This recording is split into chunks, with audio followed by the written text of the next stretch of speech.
So after I swapped out the ignition coil on cylinder 1, I reran this Lexus for a little while, and I've got some more codes.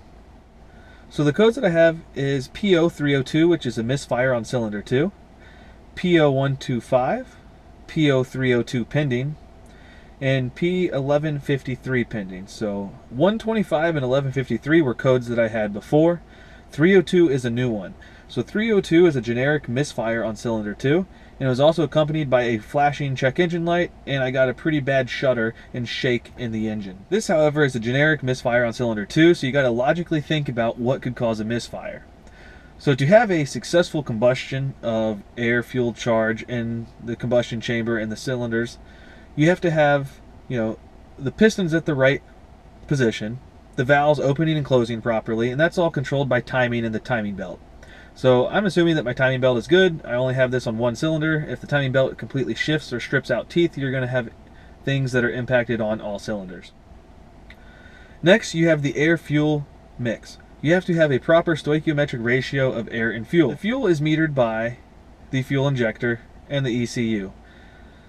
The fuel injector is fed high-pressure fuel on the fuel rail from a fuel pressure pump.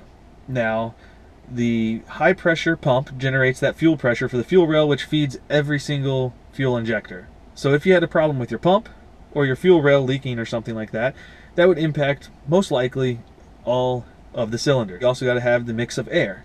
However, the air is measured at the mass airflow sensor in the intake tract, and that same amount of measured air is divided up amongst the intake runners to all 6 cylinders. So if you had a problem with measuring the airflow, that would be present on all of your cylinders, so I don't think that's a problem. So the other thing would be the spark plug, which my spark plugs are somewhat new, about 15,000 miles on this car. But then you also got the ignition coil again, so maybe the ignition coil is failing or making a bad connection, but it's not enough to trigger the igniter circuit specific code. So to diagnose this further, because I don't want to keep throwing $55 ignition coils at this car, I'm just going to swap the ignition coil from cylinder 2, where it says it's misfiring, and I'm going to swap it to cylinder 4 or 6, another one that's on the front of the engine block that's easy to get to.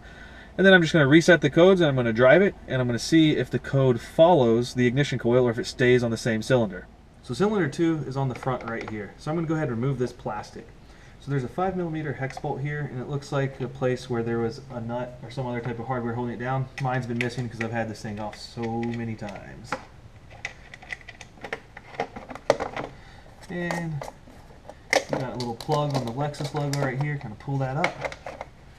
And that gives you access to your valve cover, and look, ignition coils.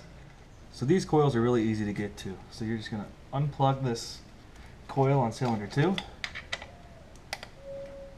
Crack open the bolt here.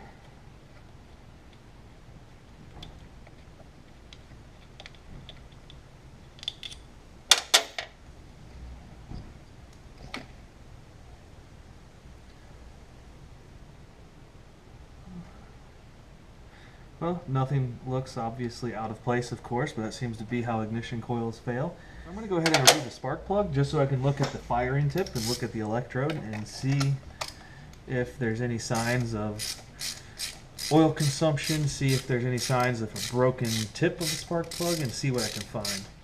You never know when random tools like this guy are going to be able to help you out.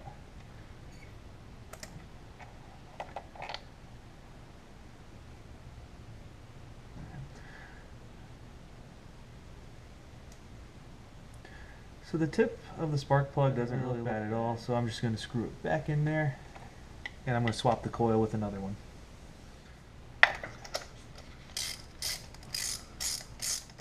So I'm just going to go ahead and unplug this one on cylinder 6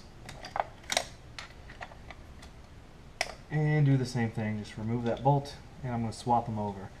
I'm going to reset codes and drive it and see if the code is now for cylinder 6 or if it stayed on cylinder 2.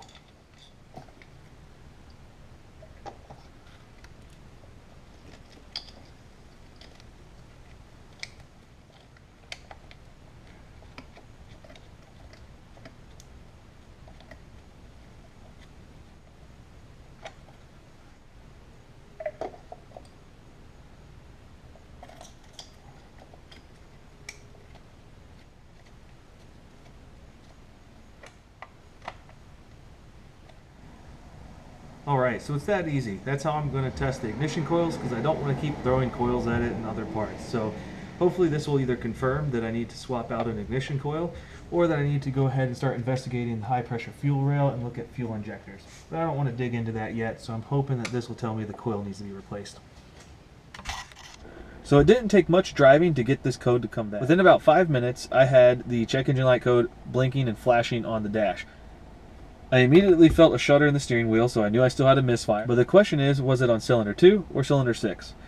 So I just scanned my codes here, and I've got P0306 now and not P0302. So that tells me that the code followed the ignition coil, and I need to replace that ignition coil. I also have one additional code that I did not have before, and that's P0171, which I believe is for cylinder 1 bank is running too lean. But if you have a misfire and you're not combusting all of the gas, that gas is then going to go through the exhaust valves and into your exhaust systems. Now, your catalytic converter is hot, your muffler is hot, your exhaust pipes are hot, and so that unburnt fuel can ignite from the heat on the muffler, and that can cause backfires, that can cause damaged catalyst in your catalytic converter, so we need to go ahead and get that fixed. But as it's related to the 171 code, you do have the oxygen sensors that are measuring the oxygen in the exhaust stream, so it's possible that, you know, that unburnt fuel in the exhaust is causing bad readings on that oxygen sensor. So I think step one here is to continue to get these ignition coils taken care of, so this is no longer a problem, it's no longer a drivability issue, and it's no longer a check engine light code. Then I can attack any remaining oxygen sensor codes.